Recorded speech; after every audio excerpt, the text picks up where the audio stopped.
Good morning, everyone. If you'd like to take your seats, we promised to start at 8 a.m., so we're going to do it.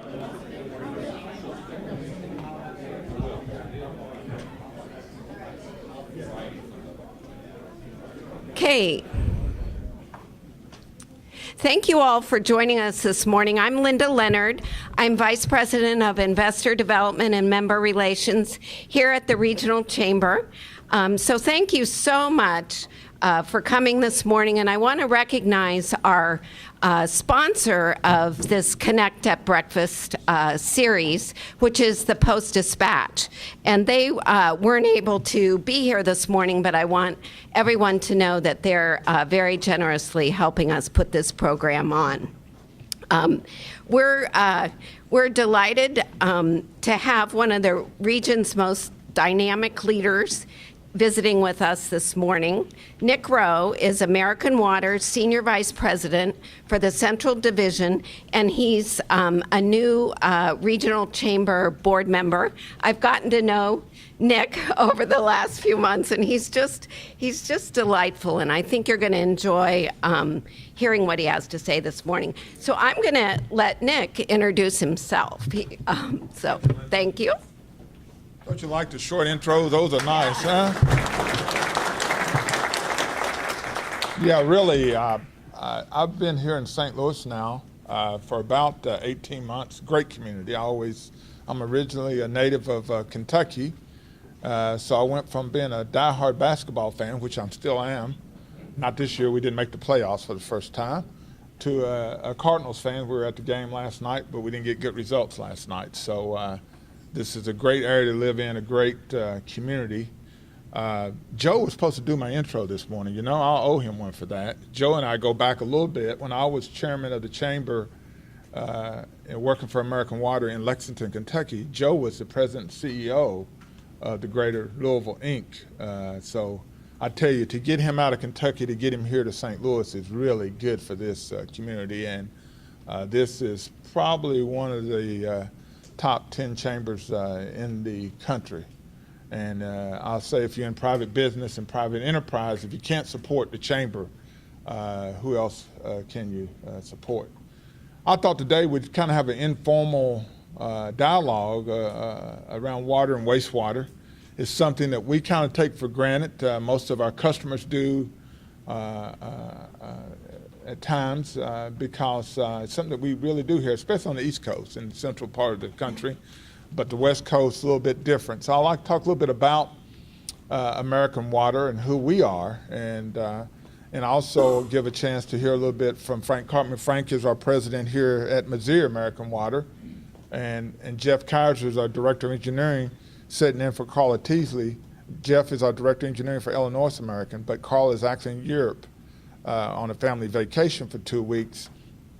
I don't understand that, though. Come speak at a chamber thing, be in Europe for 2 weeks, you know? Why wouldn't she pick the chamber? But we're glad she's enjoying family time with work-life balance. So I'll talk a little bit about American, if I can use this fancy clicker here. Did I point it anywhere? Oh, okay. American Water, we're the largest publicly traded water and wastewater utility in the United States. We go from the East and West Coast. We're traded on the New York Stock Exchange on the AWK. So if you want to go to that stock exchange, you'll see a little bit about our company. We've been in business for 125 years, started by the Ware family. That's why we're based in Voorhees, New Jersey, which is right across the river from Philadelphia. Great community. When you see how much business we have in this St. Louis region, of course, I'd love to have a corporate office here, but it is actually in New Jersey. We treat and deliver more than 1 billion gallons of water daily throughout the country. We have a little bit less than 7,000 employees. We operate water and wastewater facilities and assets serving approximately 14 million people in more than 30 states and also parts of Canada. And we have a really big footprint here, and Frank will talk a little bit about his Missouri operation. Jeff will talk a little bit about Illinois. We have about 1,600 jobs here combined in this region. And again, we've been here in this community for more than over 100 years. And sometimes the city of St. Louis County area, Frank will talk about that. The city of St. Louis is owned by the city. We serve all the county area here, and we go west out to, in Missouri, out to Joplin and St. Joe, and we cover a lot of Illinois from Alton to Belleville, all the way up to Chicago area. So, and Jeff will talk a little bit about that. But, you know, the theme is the same in all the states we work in. We really try to provide be involved in our community, support economic growth and development. Water is an essential part of that, and really focus on the environment and being good environmental stewards. Where are we in the United States? This kind of gives you a map of all the states we're in. We have a regulated business and a non-regulated business. You can see we have quite a few treatment facilities and groundwater plants throughout the United States. We go west to Hawaii, where everybody wants to get transferred to, north to Michigan and California, out west, and east to New York and Long Island, and south in Florida. So we have a combination of business units. We have a regulated business and we have a non-regulated business. So we operate both types. The regulated business, where we own the assets and we actually put the infrastructure in the ground and manage those communities, and others where we have a partnership with a city, where the city still owns assets and we actually manage it for them. Like in Tampa, Florida, where you know, fresh water, something that we take for granted here in the central part of the country, is very rare. So we're managing a saltwater plant where we're taking salt water there and treating it into fresh water, which is very normal for Florida and California, where water is very scarce. They depend so much out west, you know, on the Hoover Dam and the river there. So something we really do take for granted here, like in the St. Louis region, where you have, you know, the Missouri River, the Mississippi River, Merrimack, and you really got an abundant water supply. Something we really just kind of take for granted every day. As far as regulated operations, we're in about 16 states. Again, like I said, everybody puts their name on the list to get to Hawaii American. But that's a small operation for us, but it is nice. And every time we call our president there, he seems to be on the beach with a surfboard. So he has a pretty good job, I think. And we go, again, to all these are regulated states. And I kind of lead what we call the Central Division, which is right there in the central part of the states of Missouri, Tennessee, Kentucky, Indiana, Illinois, and Iowa, and Georgia, Michigan. So I've kind of got the central region here. Local presence in the St. Louis region. Here's a slide we made just to make our pitch for continuing to want to move the corporate office here. But I'm not sure our CEO is buying that right now. But we have our Central Division office that leads that out in Creve Coeur. Frank's office as president of Missouri American is headquartered there in Creve Coeur. And Illinois American Water is headquartered in Belleville and right across the river. We have a national call center here in Alton that has about 300 or 400 employees. We have 2 call centers, one in Pensacola, Florida, and one here in this region in Alton. It kind of provides us some redundancy as customers call in the event of tornadoes or flooding or whatever the case may be. We can switch and give us the ability to serve the public and make sure we can have continuous service. We have what we call the Field Resource Center in Belleville, Illinois. They're the group of people who actually dispatch orders out to your home that says, hey, I need my water turned on today, turned off, I have a disconnect. They kind of dispatch that. The National Laboratory in Belleville is pretty impressive. We probably have, I'm guessing, 30, 40 people there, some of the best chemists and biologists in the country. EPA really depends on our laboratory for a lot of work. And that lab is not looking at just research today. They're looking 25 to 30 years out on water quality issues that could affect this country. So we really work close with EPA, shaping regulations, not just here, but nationally around the country. And they really rely on our research department. And that lab is pretty impressive. And we've got 30, 40 of the brightest minds in the world, and the EPA recognizes that.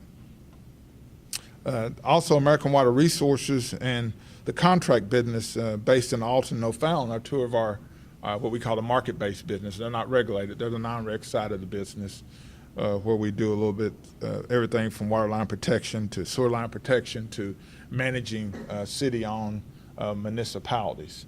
And I'll talk a little bit about that later when you see the infrastructure demands that we have ahead for us here in this country. It's pretty challenging. And we're going to leave a little time at the end for Q&A, so you'll have a chance to ask some questions. But more importantly, we want to make sure you get out of here by 9 o'clock, because being involved in the chamber over the years, here's the thing about coming to an early chamber breakfast, right? I don't mind coming, but you got to get me out on time, because if not, I won't show up for the next one. And that's just how it is. And I haven't been in chambers over the years, and the chamber here runs a pretty tight ship, and our board meetings are the same way. We start on time, we get out on time, and that's kind of key. So we'll make sure you're out of here on time. Frank, you want to come talk a little bit about your state, Missouri? He's an engineer, so I've got to explain. This is forward. He's an engineer too, so don't let him get away with it. I'm an engineer too. But. Thank you, Nick.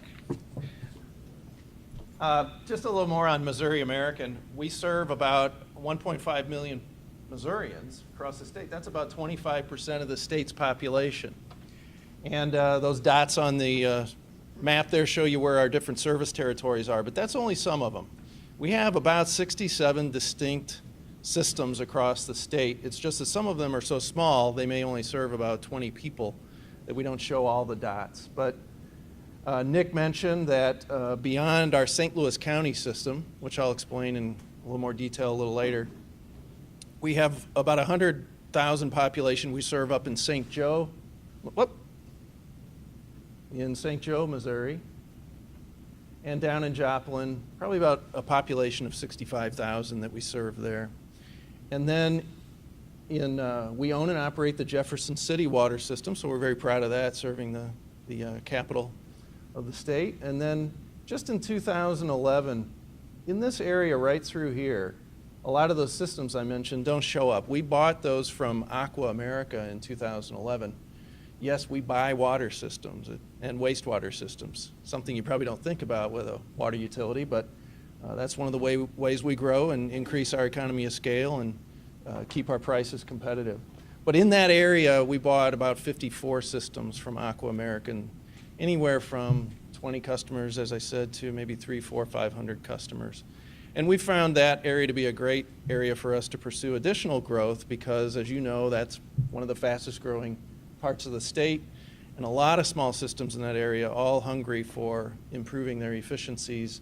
And since we have some mass there now, we've been able to acquire some other systems since then and apply our economies of scale to managing their costs of service. Our St. Louis County system, just to zero in on that a little bit, this is a tremendous system that you and we all have here in St. Louis County, our water system. And we call it the St. Louis County system, but really it serves, in addition to about 1 million people in St. Louis County, another 100,000 in St. Charles County through a 36-inch pipeline that passes under the Missouri River from our treatment plant in Maryland Heights. And those are all retail customers in St. Charles, but we also do wholesale service in Jefferson County to probably about 80,000 population through a number of connections on the southern perimeter of our St. Louis County system. Large meters are at those connections. We bill those other water systems in Jefferson County on a wholesale basis, and then they own their distribution systems and transmit that water to their retail customers from there. Another nice feature is that we have a few water mains that pass under the Merrimack River that get us to Jefferson County. We just installed a 30-inch water main in 2002, 2001. It goes 10 miles into Jefferson County. So we are primed to support the growth that occurs there as the economy picks up. And that's very important to us and the region as well. In our St. Louis County system proper, we have 4 treatment plants that have a combined capacity of 400 million gallons per day that they can produce. And you might be thinking, what's 400 million gallons look like? We did a little research back at the office, and if you filled the Edward Jones Dome up halfway, that'd be about 400 million gallons of water. Now, we have 4,200 miles of pipe just in this St. Louis County system. And to give you a sense of what that means, if you laid those pieces of pipe end to end, they'd stretch from St. Louis to London. Another way to look at that is look at a road map of St. Louis County, all the state highways, county roads, and municipal roads. And wherever there's a road, there's a water main. And where there aren't roads, there are some cross-country transmission mains. So there's a lot of pipe in that ground that we have to maintain. And Nick will touch on that some in our upcoming slides and how important that is that we take care of that pipe in this region. Beyond that, beyond the assets that we manage and own and operate that make this such a great region for growth, is the natural resource itself. I think Nick mentioned that really St. Louis City and County are surrounded by water, the Missouri, the Merrimack, and the Mississippi rivers. And what I find a really impressive point, especially for that people in the Southeast, Southwest, and California and the West should be thinking about, is that at our central plant out in Maryland Heights, at our intake facility on the river, enough water passes by that point in one day to satisfy the customer demand in St. Louis County for an entire year.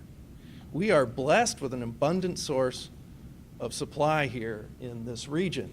And I think this is a point that we don't market enough here, and that all of us need to market to prospective businesses, startups, companies that want to expand, companies that want to relocate. This is an issue that we find that a lot of businesses do consider because they're either existing in regions where water is in short supply, they have a sense of ethical responsibility for maintaining a sustainable environment, and they know they're in a region that's water-starved, such as the Southwest, and if they're going to expand, they want to expand someplace where their impact on the environment is as minimal as it can be. This is that environment. And I think business startups, which are very important to St. Louis, as I know we all know here through the Danforth Plant Sciences Center, through NIDIS, other incubator organizations, ARCH, and those sorts of organizations can attract those new startups here. And I think those companies are probably more nimble and more able to consider locating their business here, and the fact that there is plenty of water should weigh heavy on their minds in making that decision. So we have a great opportunity here to market businesses to move to St. Louis County. In fact, I know you're probably all aware that Monsanto is building a $400 million expansion at its Chesterfield research facility. That's going to bring in 1,000 jobs. That's really 1,000 families. And on an annual basis, just for their in-home domestic needs, that's about 90 million gallons of water a year. So you have to ask yourself, well, is that a problem for Missouri American? Absolutely not. Last year in the drought, we set a new peak record in this system. When I say this system, I mean what we sell to Jefferson County, St. Louis County, and St. Charles, of 368 million gallons. I mentioned earlier that the capacity of this system is 400 million gallons. So that leaves us with about 10% of available capacity for growth. There are many communities in this country, in this state even, that can't go to prospective businesses and say, we can satisfy your demand. We have the capacity you need. They either have to find more or they have to build more infrastructure for that. We're ready for that today in St. Louis County. And I think that's Jeff. Jeff Kaiser is going to tell us a few things about Illinois American Water. God's country over there, as I refer to it. So I was born and raised on the east side, so that's a little prejudiced. Yeah. Well, some of us made mistakes. So. It is not. Right, that's right. A little bit about Illinois. We go all the way from border to border, South Beloit, which is on the northern border, all the way down to Cairo to the tip. Our big districts, as we refer to them, is the interurban area, the Metro East, Champaign, Urbana area, Peoria, and then a collection of systems up in the Chicago area. So those are our 4 biggest service areas. And we've got other things scattered around the state, as you can see. And then just as an aside, our Iowa American facilities are also in Davenport and Clinton, Iowa, right on the river. So we utilize the river there as well. A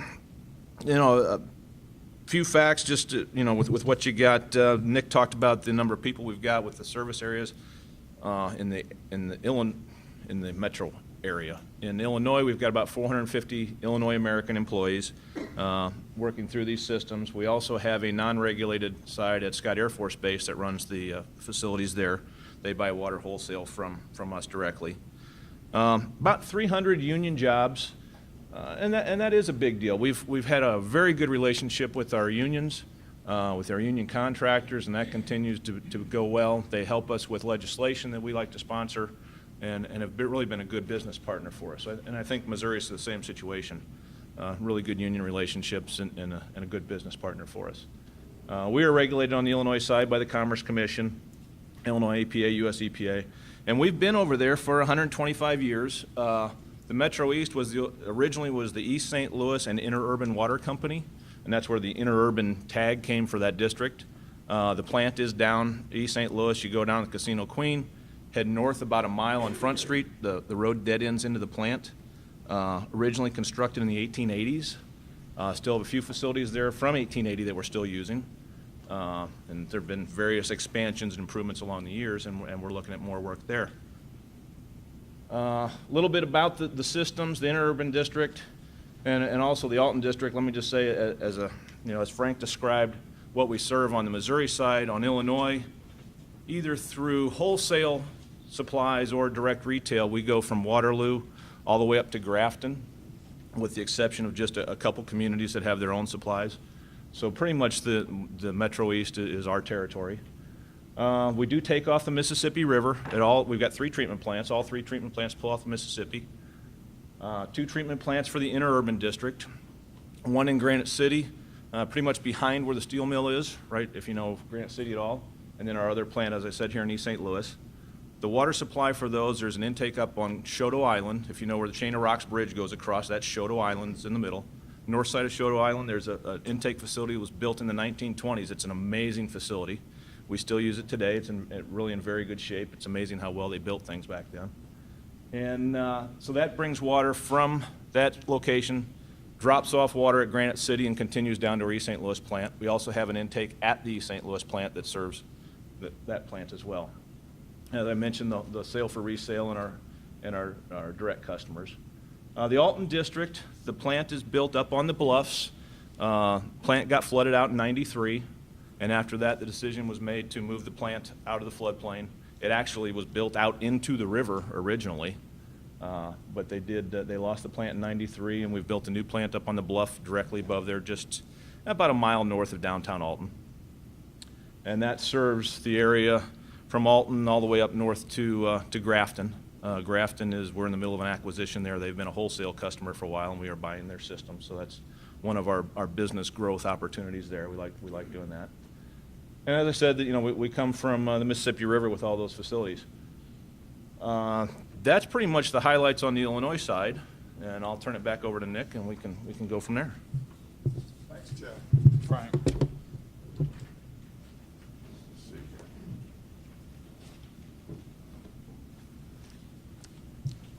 A little bit about, the water and wastewater industry. We talked a lot about water, but we're really a lot of opportunities on the wastewater side because of the challenges in America today.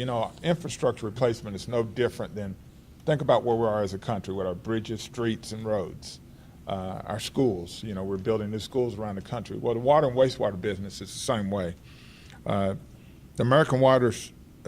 American Society of Civil Engineers, did a recent study. They do a study about every 4 years and give America a grade, and they gave us a D grade on our water and wastewater systems across this country. That's slightly up from a D- grade they gave us in 2005 and 2006.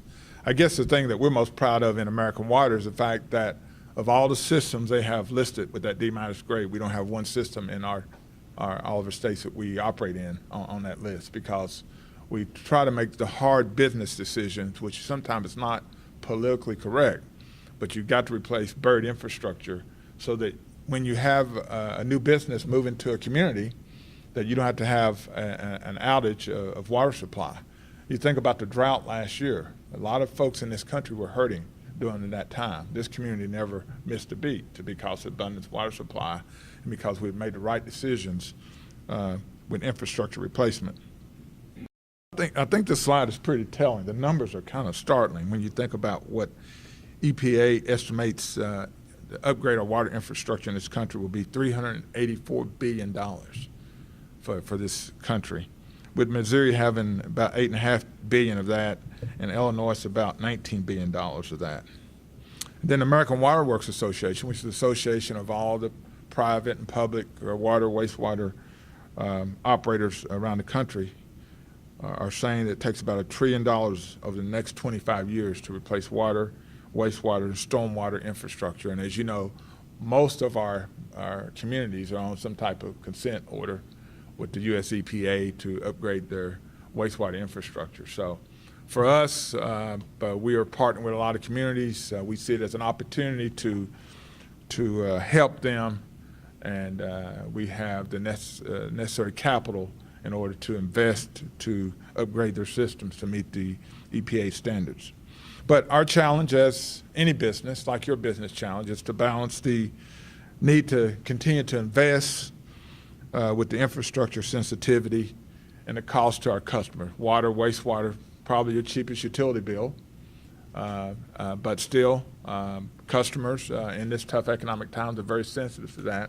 So we're investing a lot of time and energy around Six Sigma, and a lot of our folks are getting the belts to really try to create a culture of continuous improvement to try to continue to take costs out of the business. Because for every dollar of O&M costs that we can eliminate from the business, we can invest $6 in infrastructure replacement. And this country really needs that. So we really run our business like a business. Our biggest asset is our employees. We talked about the less than 7,000 employees. And we really try to hire the best attorneys, the best accountants, the best finance managers, whether you're in external affairs, government affairs. We really do try to hire good people.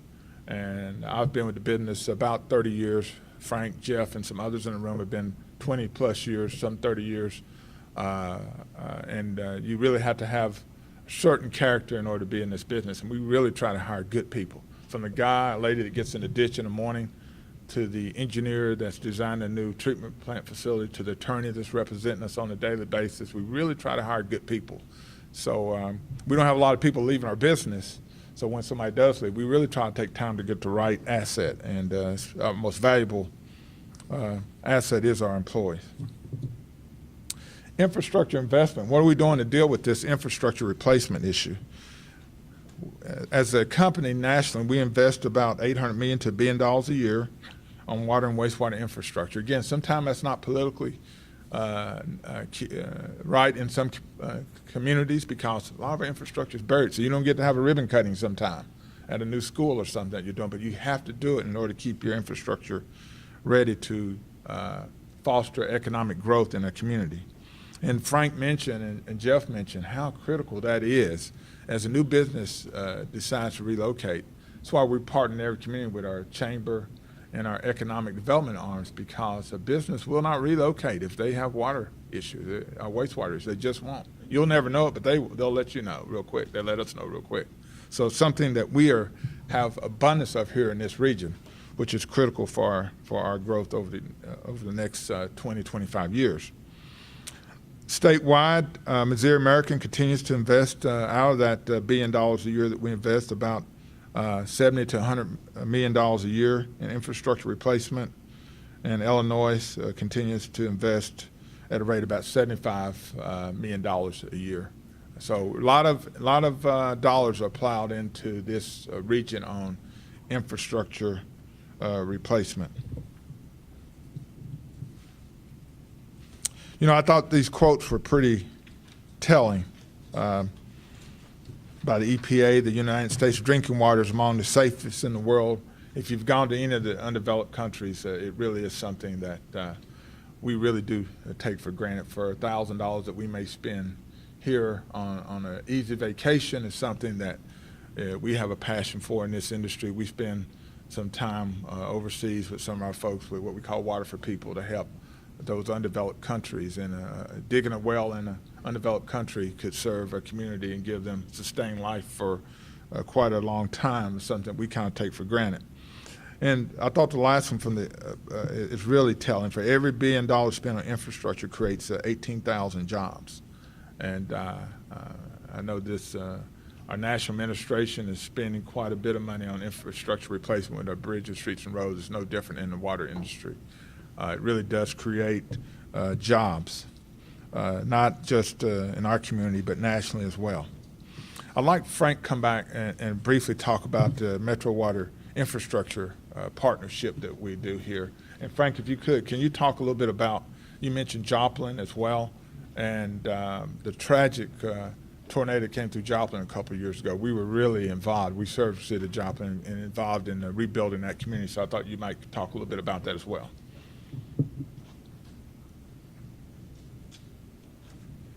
Thanks, Nick. Well, first, Joplin. And I think it speaks to our geographic diversity across this state. I'm sure everyone remembers the 2011 tornado in Joplin, the EF5, that I believe 61 people lost their lives. Well, in that tornado, you wouldn't think a water system would be very affected by a tornado. Usually we think of power companies and power lines being down and houses torn up and buildings and so on. But with all the buildings that were destroyed, there's plumbing that goes up to each one of those. And there were 8,000 buildings either destroyed or damaged to the extent that it pulled their water service line, or the house or building was pulled from the water service line. So we had all at once about 8,000 leaks in the system. And we had every pump on that we had available to us, and we flatlined. We lost total pressure, our tanks all drained, and there was no water in the city. And at the same time, you had similar things happening with gas mains and gas service lines. So you have fires. And guess what? No fire protection. Couldn't get a drop of water out of those hydrants. You and I never think about those hydrants. Well, I see every hydrant I drive by, but that's because I'm a water dork, right? But you couldn't get a drop of water out of any of those hydrants. So all of a sudden, the water system becomes the absolutely most critical asset to the community at that very moment. And it's something you and I never think about when we open the tap, right? And in a matter of about 2 days from the time we lost pressure, we had system pressure back to the system. So you could fight fires. You could use water for non-drinking purposes. But you still couldn't drink it because there was the risk that the entire distribution system was contaminated from the depressurization event. That introduced the opportunity for contaminants to come into the system. So in that case, you have to disinfect with chlorine the entire piping system, and you have to flush it every mile of pipe you have to flush to get rid of that high concentration of chlorine and any organisms that may have gotten in the system. So after about 4.5 days, have I got that right, Greg? About 4.5 days? We had returned potable water back to the city of Joplin. And by the way, that's our Vice President of Operations, Greg Weeks, over there. And as soon as that tornado happened, he was in his car on the way down to Joplin, and he just has an expert knowledge on operations and was a big part of our recovery from that event. So I'm fortunate to have him on my team. But part of the reason we were able to recover so quickly is because we have employees and resources, backhoes, trucks, contractor relationships all over the state, and a tour de force right here in St. Louis County that we were able to mobilize and send down to Joplin within hours of the tornado having happened. And we had boots on the ground, in less than 1 day from the tornado event, and these crews of employees were fanning out, stopping these leaks, and began the flushing process. Most water systems are independent. Most are municipal, and not a criticism of municipal water systems at all, but they don't have multiple systems within a geography with employees and resources they can draw on. We're fortunate with our 700 employees and, as I said, 67 systems that we have people and resources in places where the tornado was not located that we could mobilize to come to Joplin and help our 25, 28 employees that are in that operation. I mean, to recover that quickly from a tornado like that, you have to have, a good 100, 150 people in a system like the size of Joplin, Missouri. So that's just one of the benefits we have. And the electric companies, they get into this all the time, right? And they have their mutual aid agreements where power company A helps power company B, and they have these agreements already set up. And that is a very effective system. The water industry doesn't really have that because it is so fragmented, so independent. But the fact that we had so many systems, or have so many systems in Missouri, not only do we sort of have a built-in mutual aid agreement, but we all speak the same exact language. And I'll tell you, communication is something that often falls apart in a natural disaster. And so almost effortlessly, we were able to talk to each other and had the same nomenclature, same language, which really assisted the speed of our recovery.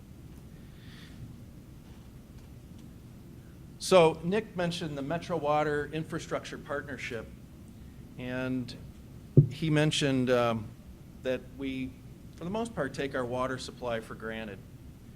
I just mentioned, if you go to your kitchen tap and get a glass of water, I'm sure you're not thinking about even if that water is safe to drink, much less what went into getting it to your tap. There's a whole bunch of stuff that happens upstream of that water coming out of the tap. And that's when we think about the need for infrastructure replacement and the age of a lot of the pipes and the fact that no one can see those pipes, we got a real communication problem. At the same time, we need to replace infrastructure, and that has an impact on rates that people pay for water service. The customers aren't thinking about it. We take it all for granted. So this organization, and historically the water industry has been very bad at communicating about its business to its customers. Our sense of doing well was always, if we don't hear from our customers, we're doing a good job, right? Because you all take it for granted, if we don't hear from you, everything must be fine. So we had this, and then you have the EPA putting out these studies every 4 years, which, by the way, Nick showed you that the current study indicates there's $384 billion needed for water infrastructure replacement over the next 20 years. That number is up from about $345 billion just 4 years ago. That number for Missouri of $8.5 billion just 4 years ago in today's dollars was $8 billion. So that number keeps getting larger and larger. So there's a huge communication initiative that needs to take place about the value of water service and about the need to make reinvestment in these systems in order to continue to take our water systems for granted. And so we formed this organization, which we call MWIP, which is a number of water suppliers and wastewater providers, well, MSD at this point, join forces. That's Illinois American, Missouri American, St. Louis City Water, which is separate from our company, Kirkwood, and Water District 2 in St. Charles County, and Water District 1 in Jefferson County, and MSD. And then those are the utilities that are members of this organization, and then the St. Louis chapter of the American Society of Civil Engineers is a member, as well as are the Missouri and Illinois sections of the American Water Works Association. And our mission is to engage in conversations with customers about the value of water, about a lot of what we're talking about here with respect to our company, but to do it on a regional basis.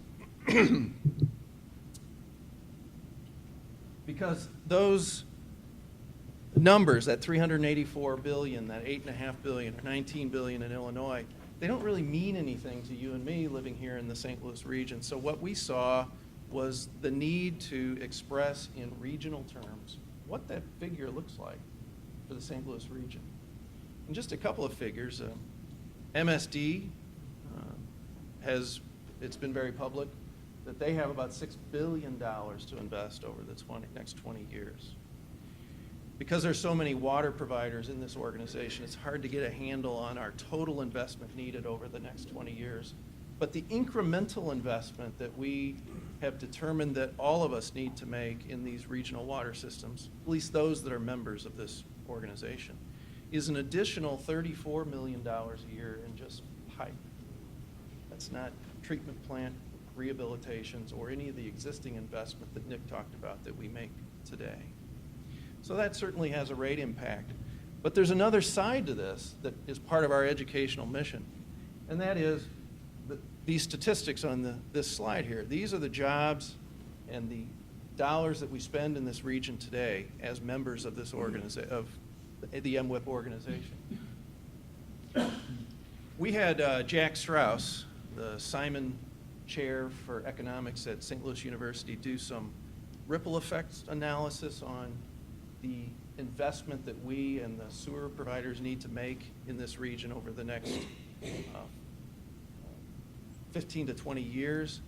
And I'll just leave it at, for every additional $1 million that the water providers, just water, makes in this region, that will create 20 additional jobs. And it will generate $2.3 million of additional income in the region. So while there is a rate impact, there's a growth impact, an economic growth impact of making these investments as well. So that's a lot of what this organization does. We do a number of panel discussions. We've sponsored a documentary, Liquid Assets, on Channel 9 here in St. Louis a couple times. We had a Day Without Water event at the West County Junior Achievement facility they have, where we took 5th graders who were there to learn about commerce. And without them knowing it, we then told them, okay, you've just lost water and wastewater service. And we didn't actually shut off those services. We wouldn't do that. But they had to try to carry on their businesses without having the ability to use the restrooms, being able to discharge waste from their manufacturing facilities to the sewer system, or to get water for manufacturing, or drinking, or going to the bathroom, any of those things. And so those 5th graders got a little greater appreciation of what goes in upstream of that water coming out of the tap. So those are the sorts of things that organization does. Nick? Yeah, I really want to leave a few moments for questions, but I think the partnership that Frank talked about is critical to us in this region. We do it every day in the water industry. You have to. But it's not as easy as it sounds, right? It's no different what we're trying to do here at the St. Louis Regional Chamber. When you have the great divide called the Mississippi River between Illinois and Missouri, sometimes we get territorial. So regionalization is really key to everyone. Everyone wins in that situation. And so we use it every single day with the partnership with the water and wastewater and trying to aid communities. And we get called on quite a bit in our business to bring people together and partner. So I think a good takeaway for all of us in this involved with our chamber here is that that's the spirit that we're trying to create. I know that's the spirit that Joe's trying to create since he's been here around both sides of the river, and we're partnering together for the benefit of all. And everybody wins in that situation. The Joplin situation is really a good story because we're very engaged in that community and the fabric of that community, something we kind of take for granted through that tornado, and that we were able to get service restored so quickly. The flooding that's happening here now, we're very involved in and making sure our customers still have service, something that we just kind of take for granted. When you're in this business, it's really pretty simple. What's your goal? That every customer can get up in the middle of the night without ever turning on a light, get a drink of water knowing it's going to be there in quality and quantity every single time without ever thinking about it. That's our goal. So it's really simple. So that's kind of who we are.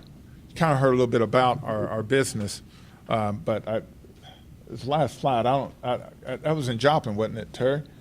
But I don't know who put that out. Have water, but we need beer. All right? That wasn't one of our employees. Sure. Greg, it might have been you because you were out there quite a bit. But it really is something we take for granted. But that community's rebuilding and bouncing back. So with that, I'd really like to kind of leave it to make sure you get out on time. First of all, we've got about 12 minutes for any questions you have of us on anything. Sure. Nick, is there any thought that water fracking will be occurring in southern Illinois and that will affect the ground? Yeah, the question was water fracking. You know, we want to be involved in that. Illinois, the fracking has not got off the ground here in Missouri or Illinois yet. We're very big in that in partnership in Pennsylvania. We're doing a lot of fracking with the gas drillers, and we're moving cautiously with that because of environmental concerns with what do you do with the discharge. So, but we're keeping our eye on that, and probably be a pretty good growth opportunity for us, because to frack the ground and create the gas, they need a lot of water. So we'll be involved in that in Illinois, Missouri, and like I said, we're very big in that in Pennsylvania right now. Been involved probably there about 3 or 4 years, so we're kind of doing lessons learned as we go into. So I think we'll have a head start when it gets off the ground here in the Illinois and Missouri area. Indiana, so probably more Indiana and Illinois than Missouri. Any other thoughts or questions? Joe, anything? Oh. Is the drought over now for you guys? God, you feel like the drought's over, wouldn't you? You know, droughts are funny. You know, this was supposed to be the hottest summer in America this summer, but it sure don't feel like it, does it? But you know how quickly droughts come around. Moving from Kentucky, we had a big issue around droughts every summer. A lot of water demands, and Toyota, who makes the Camry and Sienna van, and now they're going to start making Lexus in Kentucky at that plant. Again, we had the water supply ready for them so they could expand. They're adding 500 new jobs there in Lexington, Kentucky, and Georgetown, Kentucky. But their big concern was around the drought, and wherever I move and relocate my business, will you have adequate water supply? So we could still, you know, we're in June. You know, July, August, September could be some very hot months for this region. It could turn on a dime, and every time we take that for granted, we're right in the middle of a drought. It's something, again, we kind of take for granted, because like last year, Frank said, this region was in a major drought, and we got through it. If you talk to the mayor of Atlanta, they're worried to death every summer about a drought. They have a lake that dries up every year, a near dry every summer. And Atlanta's just on pins and needles because the community has grown so quickly without an adequate water supply. And thus, if you turn on CNN, you'll see the fight kind of over the Tennessee River. We're located in Chattanooga, Tennessee. So we're working with the governor of Tennessee now, still having conversation with the mayor of Atlanta. Politically, we're trying not to get right in the middle of that battle, because remember, there's a water rights issue over, Georgia says we own half of the Tennessee River, and Tennessee said, no, we own all the river. And folks are out putting stakes in the ground, said, I've been here 30 years, I know where the marker is. So there's a lot going on there, but it's really great question, because this country, especially out west and the south, are in some major droughts, and this community is positioned well for growth. And I'm hoping that will allow us to attract more business to our region on both sides of the rivers over the next 20 years, when other communities may not have the water supply like Atlanta. Great city, Atlanta. If you've ever been there or lived there, Lou, you were talking about you lived there, and you know what I'm talking about. They run out of water pretty quickly every summer. So, any other thoughts? Yeah, first of all, I want to say you've made me so thirsty that I need to get to Drink all you can. And I want to compliment you on our really good tasting water, because when you travel, you realize how great our water tastes. I think you do a great job on that. And I really appreciate you talking about the economic development impact of water.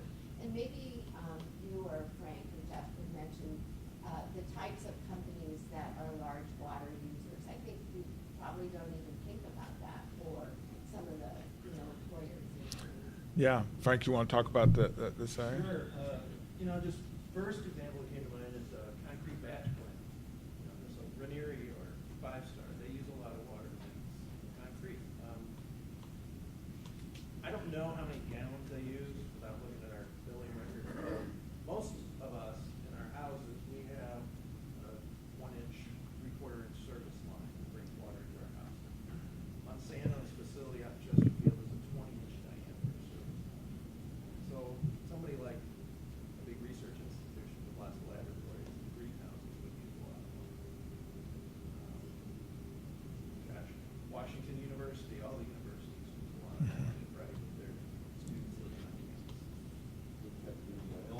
steel mill uses about 2 million gallons a day.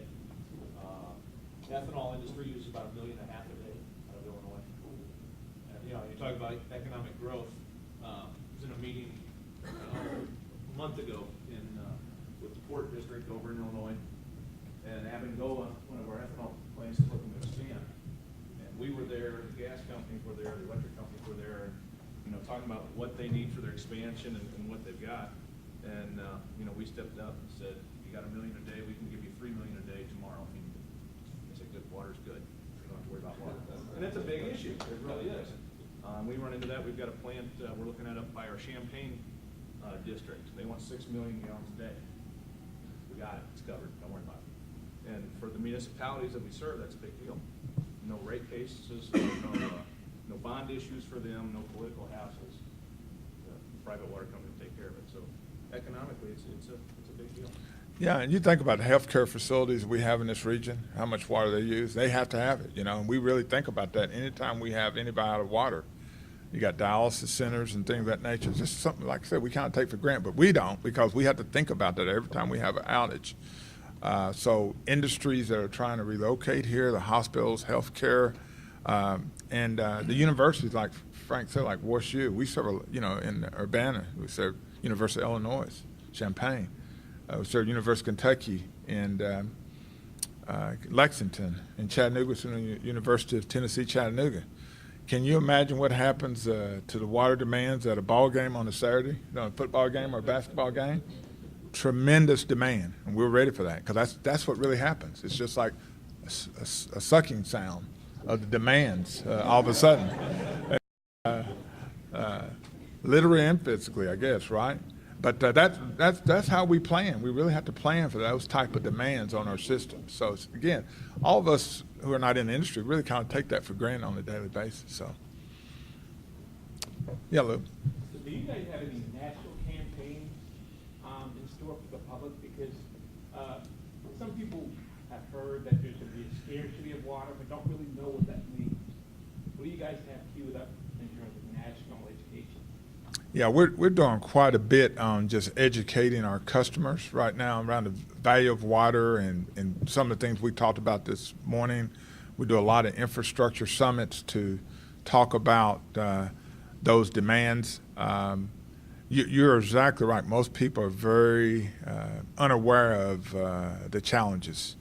And when you're in a plentiful region like here, you really do kind of got other things to worry about. But other parts of the country. So we really are trying to do an educational campaign. And we are really partnering with a lot of municipal systems around the U.S. A lot of large cities are hurting right now, right? Cleveland, New York, Kansas City. You can go on and name all the large cities in this country. They're hurting because they have not done some of the things that need to be done. Not that they're bad people or anything of that nature. It's just communities that really haven't made the hard decisions. And it's just kind of like a time bomb. It's going to happen to us, just like our bridges and roads and streets. And we've kind of continued to do the right thing. But you're right. We have to educate people on the value. You know, most of our water supplies is less than a penny a gallon. You think about a bottled water you buy every single day, sometimes 3 or 4 bottles. And our water's about less than a penny a gallon. So it's pretty cheap service. It really is. But we have to educate the public why we have to continue to replace the infrastructure. And again, it's buried. So you don't get to cut a lot of ribbons for them. So sometimes political leaders say, I don't want to do that because I want to be able to cut a ribbon somewhere. So we try to get past that and get past the votes because we're not running for anything, just try to do the right thing to serve our customers. Great question. Joe? Nick, first of all, thank you for, one, stepping up as you always do, and your team, all of your folks in terms of stepping up to help us in our efforts in supporting economic development, being involved in public policy, and bring the region together. It's you and your team have really done an amazing job of stepping up and getting engaged and getting involved. Thanks, Joe. So I have two leadership questions for you off the subject of water, more about your personal leadership. One is, you talked about culture change and people being your asset, and you described a situation where you have a lot of culture change within American Water. You know, just if you just kind of tell us what, as the leader, what's how's that what is most pressing for you in the culture? And then also, for those, anybody in the room who might be interested in getting more involved in the chamber, you're a board member, and you know a lot about getting involved in chambers of commerce, what advice would you have for them to kind of get engaged and make a difference? Sure. Well, I'll take the last one first because that one's easy to me. I think I'll start out by saying if you can't support your local chamber, you're in a private business, something's wrong. There's so many opportunities. I started involved in every community, and in Lexington, Kentucky, I started on a small committee, and not because I wanted to, but I ended up being chairman of that board. But that was never my goal. It's just trying to help the community. So there's so many opportunities that Linda and the team here can give you to get engaged in so many different ways, and through public policy, the environment, or education, or whatever the case may be. So many leadership opportunities, and it really just helps to not only network and build some relationships, but I always say your measurement of a leader is not what you take, it's what you give, right? When you leave a community or leave your workplace, when you retire or move on to another community, the people miss you. Have you made a difference in people's lives? That's really a sign of leadership, and that's what I always say, giving back to the chamber is that community saying, he or she really helped us while he was here, before he or she got transferred here or before they retired. So it's no different in business. As far as leadership, one of our biggest challenges is like all. We have a lot of baby boomers in the utility business are leaving. Next 5 to 10 years, of 7,000 employees, we'll lose half of them. Most people, I'm 55, we have a lot of folks who have been with the business 30 years and don't leave because it's such a good company. We treat our people so well. But that's going to be critical for us, and probably for most of the people in this room that work for our organization. The baby boomers are leaving the workplace, so that's a big challenge in getting succession planning done and workforce replenishment. Really, I tell you, my big thing in leadership is around the developing people and making sure that we prepare people behind you who can take your place and do a better job than what you've done. And really, to try to make people's lives fun as they come to work. It's challenging, right? We have certain targets, safety targets, operational targets, financial targets, we all do. But I think more importantly is how many people have you developed along the way and made a difference in their lives? I think that's really a sign of leadership, whether you're in the chamber, whether you're in any private enterprise, a public business. It's really how you treat people. The number one reason people stay with a company is who they work for. Not the company, their boss. So I always say, what do people say about you at night when they're at home? Right? Really, you think about that. That's a pretty powerful leadership trait, because leadership is not what you do, in my opinion, when everybody's around. It's what you say in private. Do you give credit to the other employees, or do you give credit to your team, or do you take all the credit yourself? That's really leadership, right? Leadership is looking yourself in the mirror and saying, what do you do? And what does that guy or lady say when they're sitting with their spouse at dinner? He inspired me. He made me better. He changed my life. He asked me about my kids today.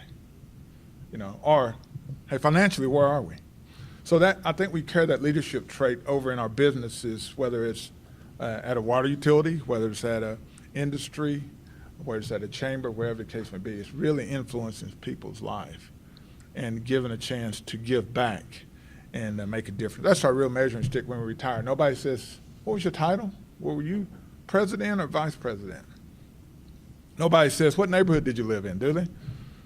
I never see anybody at a funeral saying, what neighborhood did? What kind of car did she drive? But they'll remember if you make a difference in their life. And I think that's a real measurement of leadership.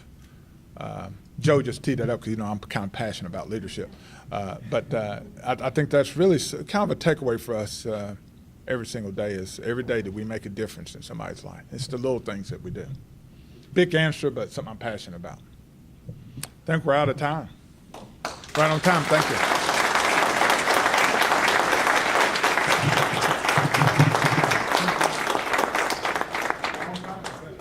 We are. Thank you, Nick. And Frank and Jeff so much. I really appreciate you being with us today. And there's a new house being built across the street from me, and I noticed yesterday they were working on a water line. So if you'd like to have a ribbon cutting, I bet I can fix it. I'll work on that. So, and thank you all for coming, and we're going to pick this back up a little later in the summer, closer to when school starts. I feel like everybody's going on vacation except me, so, but we'll be back in touch, and we have business after hours planned also starting in September. So we'll see you then, and call us anytime. Linda, one quick Yeah. comment. Just one quick comment. I have about a dozen copies of a report that the Metro Water Infrastructure Partnership created about a year ago that gives you a much deeper look into the water and wastewater challenges and assets and some fun facts about